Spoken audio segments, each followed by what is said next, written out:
No Brasil, a escravidão foi abolida no século XIX, mas ainda hoje, em pleno século XXI, centenas de pessoas vivem em condições muito próximas à escravidão.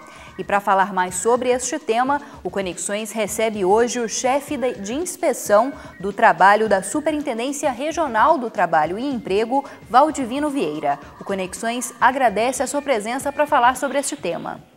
Sempre à disposição. Mas antes de conferir a entrevista, você acompanha agora uma reportagem especial sobre este tema.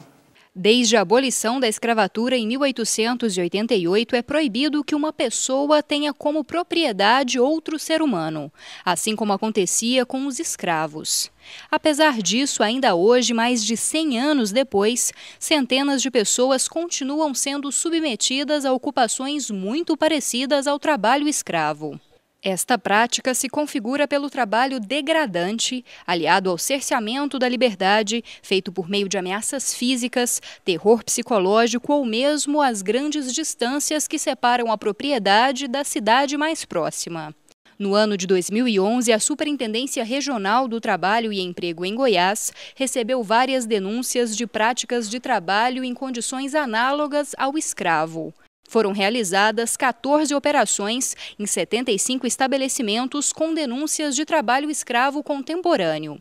Deste total, houve resgate em 41 estabelecimentos.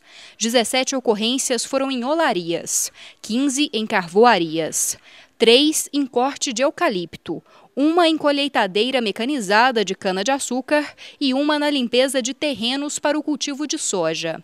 Em praticamente todas as situações, a caracterização do trabalho escravo se deu pela exposição do trabalhador a péssimas condições de trabalho, moradia e alimentação. Ao todo, foram resgatados 299 trabalhadores, sendo 11 menores de idade. Foram pagas aproximadamente R$ 1.500.000 de indenizações e verbas rescisórias. Já nos primeiros meses deste ano, foram resgatados 41 trabalhadores. O que caracteriza o trabalho análogo ao escravo? Olha, a caracterização do trabalho análogo ao escravo, se dá em função das condições, não só do ambiente de trabalho, mas como das condições inerentes, por exemplo, à jornada de trabalho.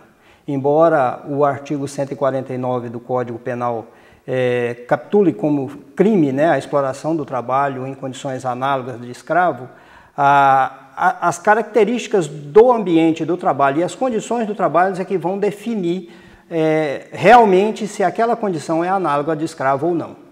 Mas como seria, assim, basicamente, um trabalhador que esteja submetido a essas condições?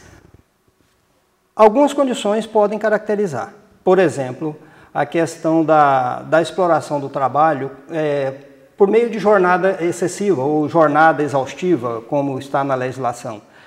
Nós temos casos aí de jornadas de 14, 16, 18 horas, até o absurdo de jornada de 24 horas ininterruptas.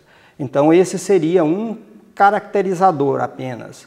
Aliado a isso aí, a gente tem as condições da própria execução dessa jornada, que podem ser condições, por exemplo, de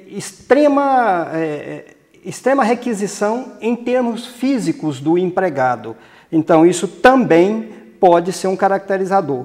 Como a gente tem as condições em relação ao ambiente de trabalho, alojamento, fornecimento de água, fornecimento de refeições, banheiros e outras condições inerentes ao meio ambiente de trabalho. O Conexões agora vai para um rápido intervalo, mas você continua conferindo a entrevista no próximo bloco.